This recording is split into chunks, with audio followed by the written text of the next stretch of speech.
Hermanos, que el Señor les bendiga. Es un gusto para mí, el privilegio que el Señor me da para dirigirme a ustedes con la lección del día de hoy en nuestra escuela dominical. Y para ello tenemos el título de nuestra lección: Valor y esfuerzo, condiciones para poseer el reino. Nuestra lectura bíblica la vamos a tener en Josué 17, del 12 al 18, Lucas 12, del 31 al 34, y Mateo 11, versículo 12. Las aspiraciones de un pueblo deben de ser responsables. Antes de iniciar nuestra lección, yo quisiera hacer un paréntesis y recordar lo que significa la primogenitura. Sabemos que primogénito significa primer nacido. En la historia podemos encontrar varios personajes, como es el caso de Caín, que fue el primer hijo de Adán, pero fue Set quien recibió la bendición. Luego nos encontramos con Abraham, quien su primer hijo fue Ismael, pero la bendición fue para Isaac. Luego Isaac tuvo a su primer hijo, que fue Esaú, pero la bendición fue para Jacob. Luego Jacob tuvo 12 hijos y su primer hijo fue Rubén, pero la bendición fue para José. Aquí podemos darnos cuenta que por diferentes circunstancias el primogénito no recibió la bendición ni la doble porción en la herencia. La omnisciencia del Señor sabe, conoce el futuro, conoce las acciones y reacciones de cada uno de nosotros, y es por ello que Él tiene algo especial para cada uno, independientemente del lugar que ocupemos. La soberanía del Señor reparte conforme a su voluntad, no como a la mente humana pretende ordenar. Reconocer las limitaciones y ver las posibilidades. Génesis 48, del 17 al 22. Y dice así el versículo 17. Pero viendo José que su padre ponía la mano derecha sobre la cabeza de Efraín, le causó esto disgusto, y asió la mano de su padre para cambiarla de la cabeza de Efraín a la cabeza de Manasés. Y dijo José a su padre: no así, padre mío, porque este es el primogénito, pon tu mano derecha sobre su cabeza. Mas su padre no quiso y dijo: lo sé, hijo mío, lo sé. También él vendrá a ser un pueblo y será también engrandecido, pero su hermano menor será más grande que él y su descendencia formará multitud de naciones. Y los bendijo aquel día diciendo: en ti bendecirá Israel, diciendo: hágate Dios como a Efraín y como a Manasés. Y puso a Efraín antes de Manasés. Y dijo Israel a José: he aquí yo muero, pero Dios estará con vosotros y os hará volver a la tierra de vuestros padres. Y yo te he dado a ti una parte más que a tus hermanos, la cual tomé yo de mano del amorreo con mi espada y con mi arco. Aquí podemos darnos cuenta que Jacob se encontraba enfermo, era un anciano enfermo y ciego, a cual José había visitado con sus hijos, Manasés y Efraín. Y el primogénito era Manasés. Y aún en la ceguera que tenía Jacob, él puso su mano derecha sobre la cabeza de Efraín. No cabe duda que las manos de Jacob fueron dirigidas por el Señor. Es el Señor el que tiene a sus elegidos y sabe el futuro de cada quien. Aquí mismo Jacob pudo darle una bendición especial a la descendencia de José. Y le ratificó que Manasés vendría a ser un pueblo, pero Efraín sería multitud de naciones. Y aún más le dijo, yo te he dado a ti una parte más que a tus hermanos. Esto era para un futuro, pero él se lo estaba profetizando.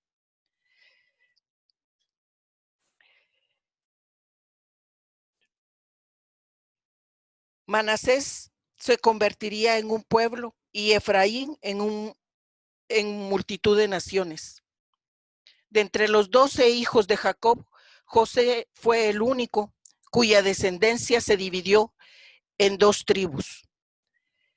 De manera que los hijos de José heredaron 3 grandes porciones de tierra en cumplimiento a la promesa profética. Josué 17, del 12 al 13.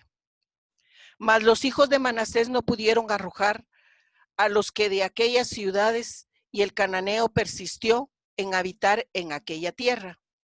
Pero cuando los hijos de Israel fueron lo suficientemente fuertes, hicieron tributario al cananeo, mas no lo arrojaron. El pueblo de Manasés quiso haber sacado al cananeo, pero no lo pudo hacer. Aquí tenemos la imagen del mapa donde se asignan a las tribus de Israel. Vemos, este es el río Jordán, el cual divide en su lado oriente la media tribu de Manasés, y al lado occidental vemos la tierra que fue otorgada a Efraín y la otra media mitad, la otra media tribu a Manasés. Fueron 3 porciones de tierra las que le tocaron a la descendencia de José.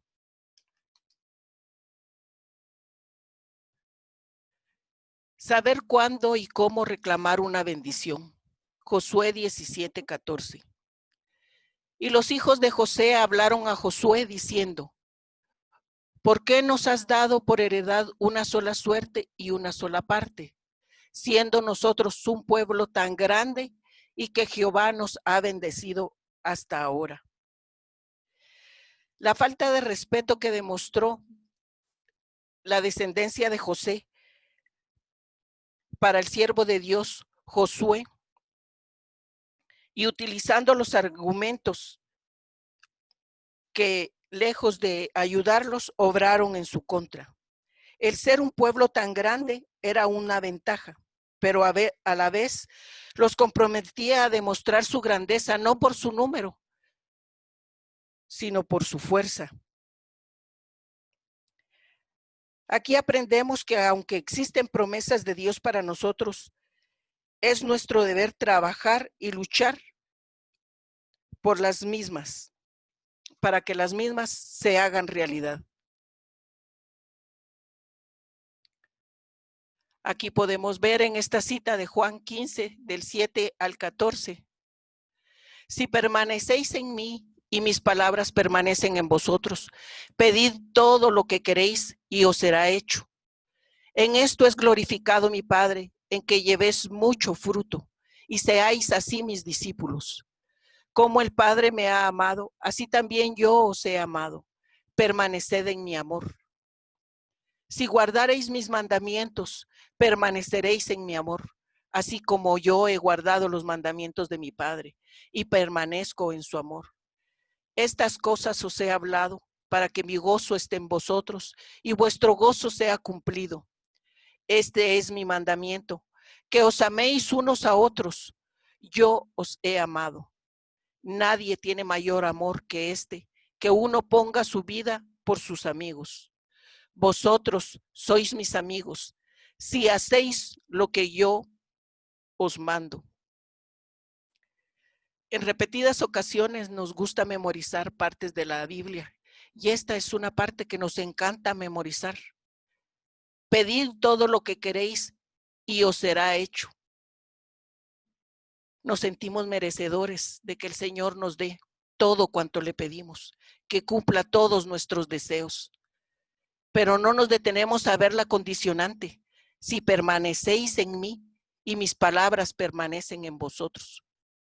Para poder pedirle algo al Señor, primero debemos entregarnos a Él y ofrecerle lo que hay en nuestro corazón realmente. Permaneced en mi amor, dice la palabra. No hay amor más puro ni más santo que el amor que el Señor nos da. Pero para recibir este amor, nos pide que guardemos sus mandamientos, así como yo he guardado los mandamientos de mi Padre. Nuestro Padre Celestial tuvo a bien enviar a su Hijo, que fuera un ejemplo real en la tierra de que sí se puede cumplir con estos mandamientos, para que permanezca el amor de Dios en nosotros. Nadie tiene mayor amor que que uno ponga su vida por sus amigos. Yo me pregunto, ¿alguno de nosotros tendrá algún amigo que quiera dar su vida por nosotros? ¿Algún amigo que quiera darlo todo por nosotros? Sí existe un amigo que lo dio todo por nosotros, y ese fue Jesucristo. Él dio su vida en sacrificio por la vida de cada uno de nosotros. Y es por eso que hoy nos dice, vosotros sois mis amigos si hacéis lo que yo os mando.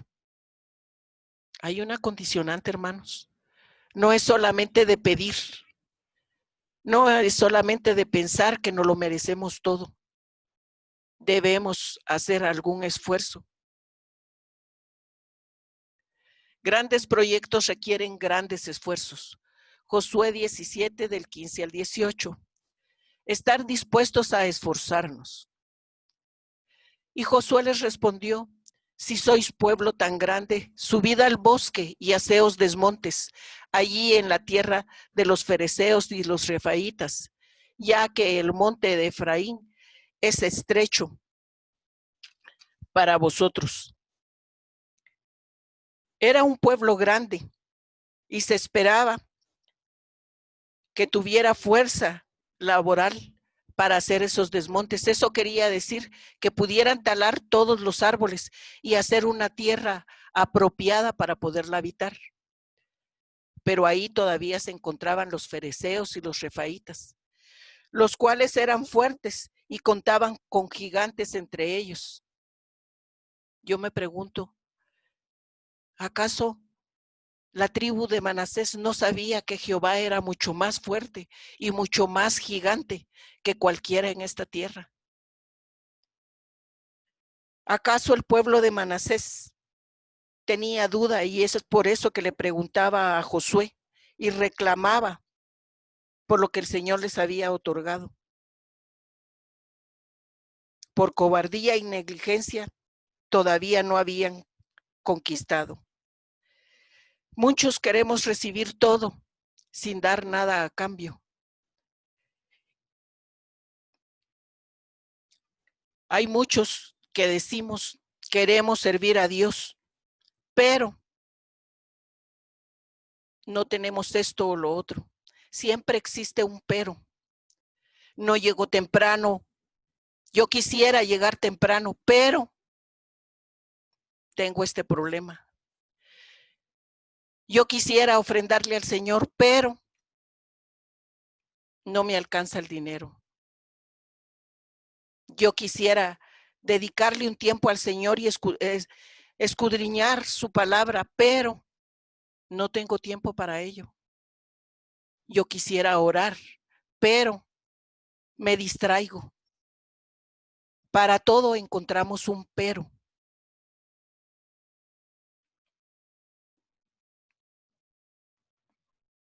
Y los hijos de José dijeron, no nos bastará a nosotros este monte, y todos los cananeos que habitan la tierra de la llanura tienen carros cerrados, los que están en Betseán y en sus aldeas, y los que están en el valle de Jezreel.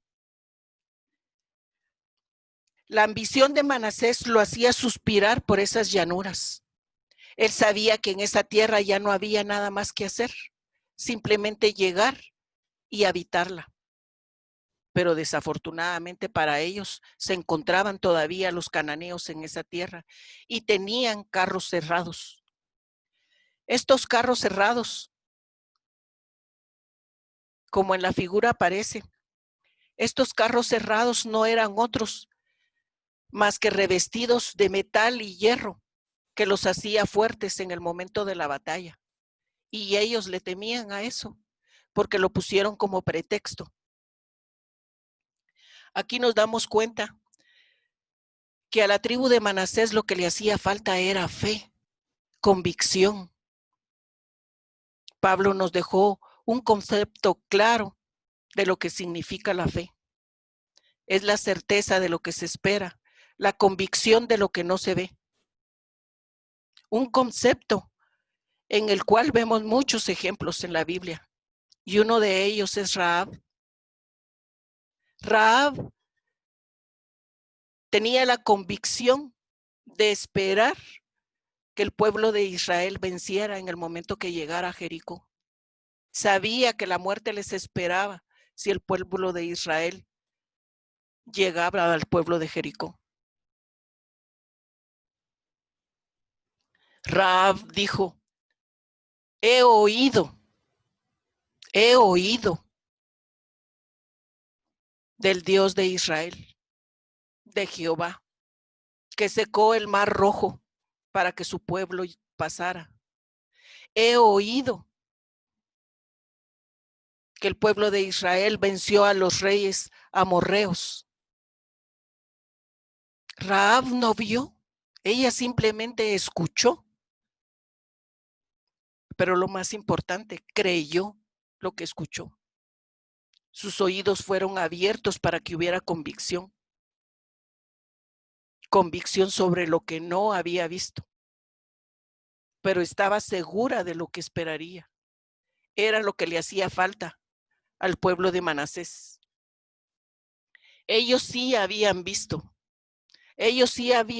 los milagros del Señor. Ellos vieron cómo se abrió el río Jordán para que pudiera pasar el pueblo de Israel. Ellos vieron la mano del Señor en cada batalla y les dio el triunfo. ¿Cómo es posible que en este momento ellos dudaran de poder poseer la tierra que se les había ofrecido? Una tierra que ya era para ellos por medio de una promesa profética. Si ellos estaban tomando este argumento para poseer esas tierras, debían tener esa convicción. Es lo que pasa hoy en nuestros días, que le damos a la suerte o a la casualidad las cosas que nos suceden y no le atribuimos al Señor los milagros que día con día hace para nosotros. No le damos el crédito al Señor de la misericordia que ha tenido para que hasta el día de hoy tengamos vida, salud, la provisión que el Señor ha dado en cada uno de nuestros hogares.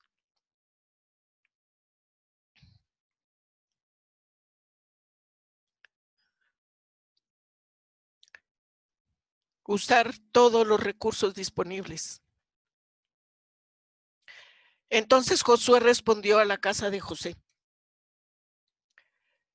a Efraín y a Manasés, diciendo, tú eres gran pueblo y tienes grande poder. No tendrás una sola parte, sino que aquel monte será tuyo, pues aunque es bosque, tú lo desmontarás y lo poseerás hasta sus límites más lejanos, porque tú arrojarás al cananeo, aunque tenga carros cerrados y aunque sea fuerte. Hoy la iglesia también enfrenta grandes enemigos. Existen obstáculos materiales que hacen difícil el crecimiento y la extensión del ministerio. Hay congregaciones pequeñas que su meta y su ilusión es llegar más allá con la palabra del Señor. Pero conforme transcurre el tiempo, se van haciendo de cosas materiales y desvían su mirada del propósito con el cual iniciaron, ese propósito espiritual que es llevar la palabra de Dios, es de darle fortaleza a todos aquellos que sienten la necesidad de Dios.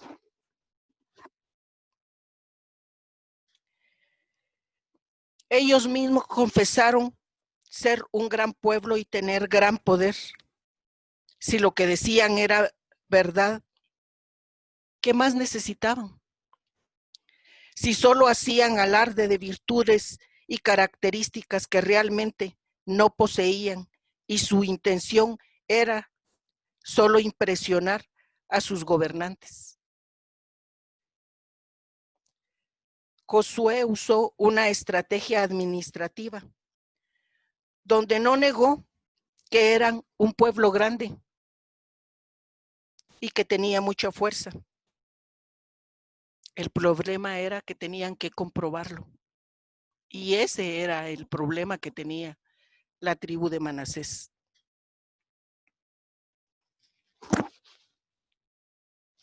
Desafortunadamente, la historia no nos permite decir que Manasés, Efraín e incluso el pueblo de Israel haya exterminado jamás a sus enemigos.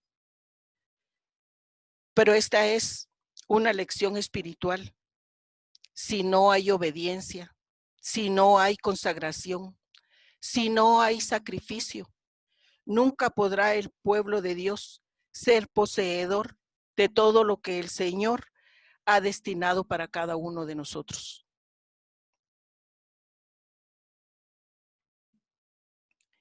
El triunfo viene del que llama y envía. El Padre ha querido darnos el reino. Lucas 12, del 31 al 34.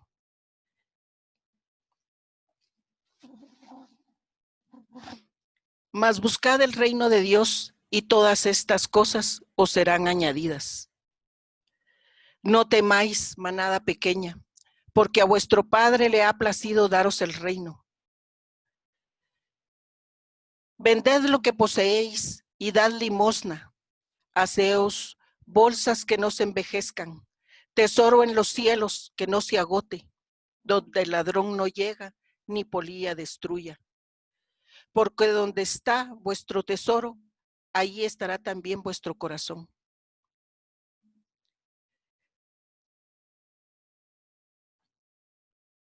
Es lo que sucede hoy en día. Hay muchos cristianos que piensan que la vida cristiana no requiere de compromiso y que todo se nos ha de poner en las manos sin que nos cueste nada.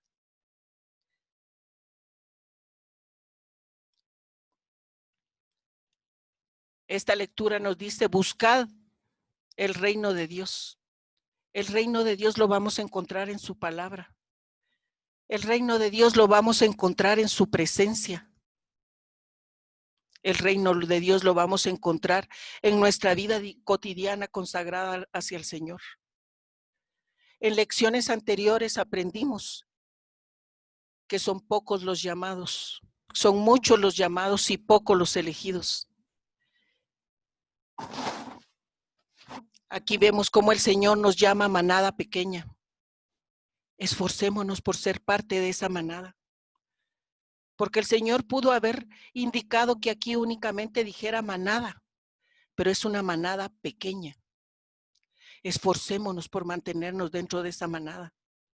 Sabemos que el Señor es el poseedor de nuestras vidas.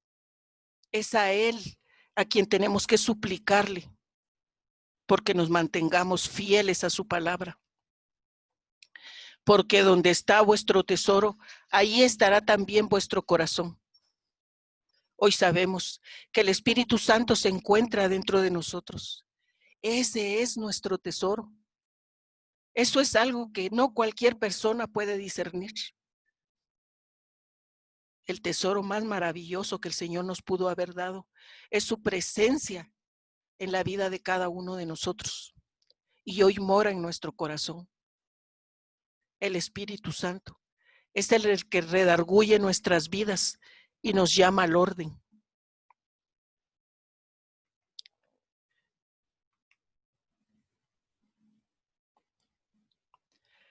Lucas 10, del 10 al 11. Mas en cualquier ciudad donde entréis y no os reciban, saliendo por sus calles, decid: aún el polvo de vuestra ciudad que se ha pegado a nuestros pies, lo sacudimos contra vosotros. Pero esto sabed, que el reino de Dios se ha acercado a vosotros. Al Padre le ha placido darnos el reino de los cielos. Este no es un reino material, ni se mide por la cantidad de bienes acumulados. Por el contrario, Jesús enseña que debemos quitar la mirada de las cosas materiales y buscar precisamente las espirituales. Hoy en nuestras manos está cerrarle la puerta y no recibir el mensaje que el Señor tiene para nosotros. Hemos visto en otras lecciones y en muchas oportunidades, y hasta posiblemente pasa por nuestra mente cuando decimos: este mensaje no fue para mí. Todos los mensajes son para nosotros, hermanos.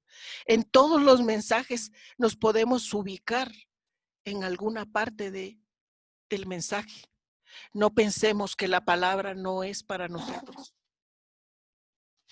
No pensemos que ya todo lo sabemos, y es por eso que no asisto a las reuniones, no asisto a los estudios, porque son las mismas historias que se cuentan, son los mismos ejemplos que se dan.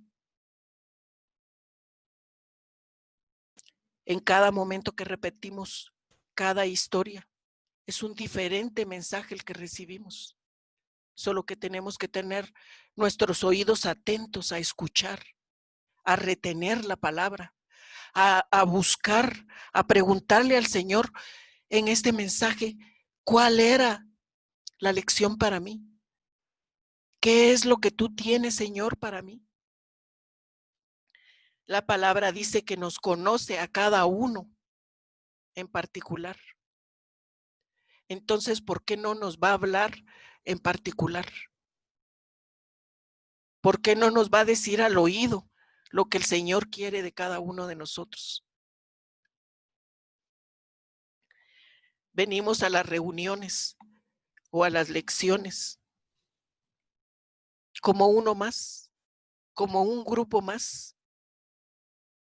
Pero el Señor no nos va a llamar en grupo, nos va a llamar individualmente. Y su palabra dice: mas en cualquier ciudad donde entréis y no os reciban, saliendo por sus calles, decid: aún el polvo de vuestra ciudad que sea pegado a nuestros pies, lo sacudimos contra vosotros. ¿No nos gustaría que el Señor se sacudiera los pies porque no queremos recibir su palabra?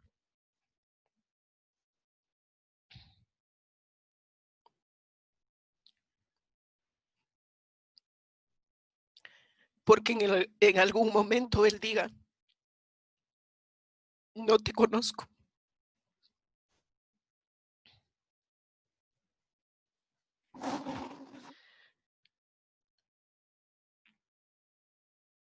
Y por último, mis hermanos, debemos actuar con valor y firmeza. Mateo 11:12. Desde los días de Juan el Bautista hasta ahora, el reino de los cielos sufre violencia y los violentos lo arrebatan.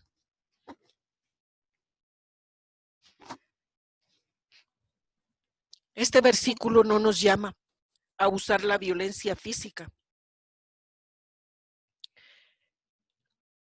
como en el tiempo de Juan el Bautista. No nos llama a una violencia donde nos pasemos empujando unos a otros, donde querramos imponer nuestro criterio y sea nuestro razonamiento el que prevalezca. El Señor reparte conforme a su voluntad y nos da a cada uno dones, virtudes.